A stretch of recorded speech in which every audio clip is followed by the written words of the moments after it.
Hello, I just had my real estate education on multifamily apartment investing. Hi, I'm Ria, and today's topic would be terminology used in apartment syndication, and we're on to letter O by Joe Fairless. So the first word is operating account funding. Operating account funding. These are reserves fund over and above the purchase price for vacancy, one-time payment of insurance or taxes, or for big cap expenses. This is a fund that is raised from raising extra capital from limited partners. Number 2 is operating agreement.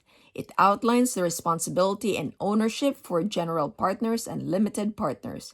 Third is operating expenses. These are the costs of running and maintaining the property and its grounds. These would include and not limited to payroll, repairs and maintenance, vendor services, make ready, ads or marketing, administration, utilities, management fees, taxes, insurance, and reserves. So those are my lessons learned. I hope you learned something.